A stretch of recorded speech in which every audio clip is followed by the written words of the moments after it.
Good morning. I hope everybody had a great weekend. I reorganized some of the Google Classroom items for you guys so it would be easier for you to find. You can now find all your assignments under classwork, so stream can just be left for commenting to each other. We are up to chapter 4 in the penguin problem, but first I want to compliment Rihanna. She posted a picture of herself doing the experiment that they did in Mrs. Wishy's class. She put both of her hands into plastic bags and she covered one hand in Vaseline and then put them in ice water, and Rihanna found out which hand was warmer. What do you guys think it was? You can comment and ask her on the stream if you want to. Let's go to chapter 4 now. Chapter 4 is called Endangered Animals. Wait. We had fun playing penguin again at lunch recess. We were almost finished building our nest. I think we were up to 75 pebbles. When we got back to the classroom, Jessie asked, "Mrs. Wishy, can you tell me what you meant when you said, 'Let's hope they still will be here when you get older'?" "Sure," said Mrs. Wishy. "Some animals are becoming endangered. Do you know what that means?" "Not really. It means that for different reasons, many of them are dying. And if we humans don't do something to protect them, then they will become extinct." "Who knows what extinct means?" "It means that there won't be any more left on the planet," said Robbie. "Like the dinosaurs?" said Max. "Yes, like the dinosaurs," said Mrs. Wishy.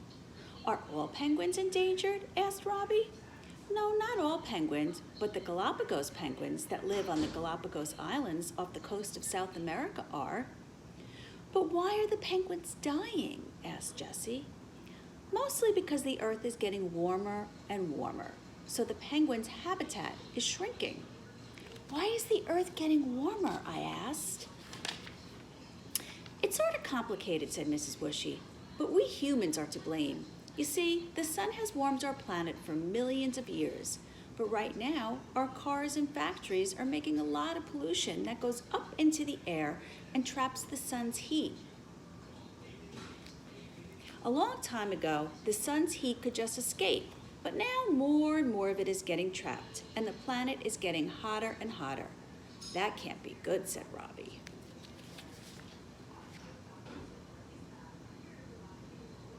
You see a picture of the sun warming the Earth. "It's not," said Mrs. Wishy. "And penguins are not the only animals that are being affected. There are a lot of animals in danger." "I don't want to think of what Earth would be like without animals," said Jessie. "Me neither," I said. "That's why it's important for humans to do things to protect the animals and their habitats. But what can we do?" "My mom knows a lot about this stuff," said Robbie, "because she works at the Natural History Museum. One time she told me about an organization that works really hard to protect endangered animals. She said that you can actually adopt an endangered animal to help keep it safe." "Can we adopt a penguin?" asked Chloe. Can we? It could be our class pet."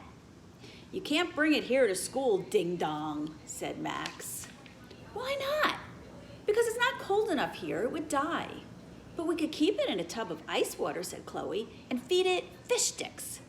"Is she for real?" Jessie whispered.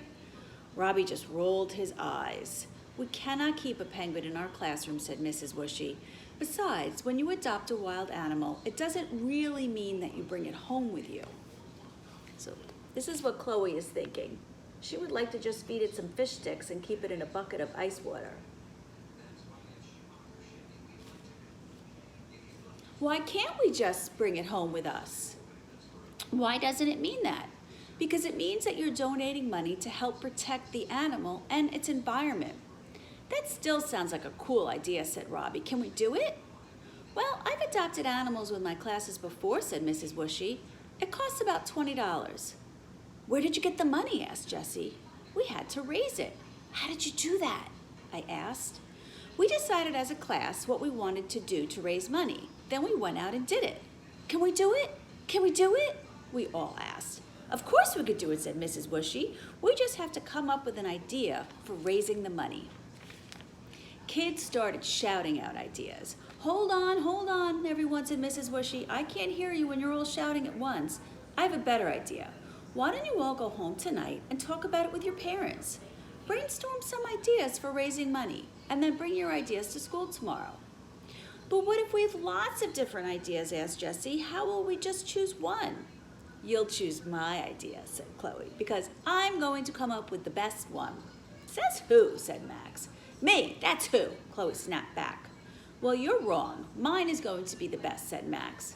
Stop it, you two, said Mrs. Whooshy. We will choose an idea the fair way. We will vote on it. That sounds fair, said Robbie. So go home tonight and talk about it with your family, said Mrs. Whooshy. Bring your ideas to school tomorrow and we will vote. The idea that gets the most votes will be the one that we do. I can't wait to talk to Susie, I said to Robbie. Really? Usually you think she's annoying. Yeah, usually I do, but I know she did this when she was in Mrs. Whooshy's class, and I think they raised a lot of money. I bet she has some good ideas. Can you share some of them with me? Robbie asked. No way, I said. Besides, I'm sure your mom has a gazillion ideas. I bet one of your ideas gets picked. I guess we'll see tomorrow, said Robbie.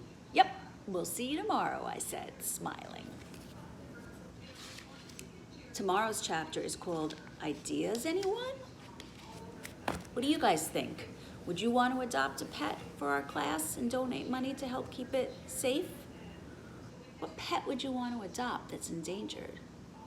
And what are your ideas for how we would raise money to do it? Think about it.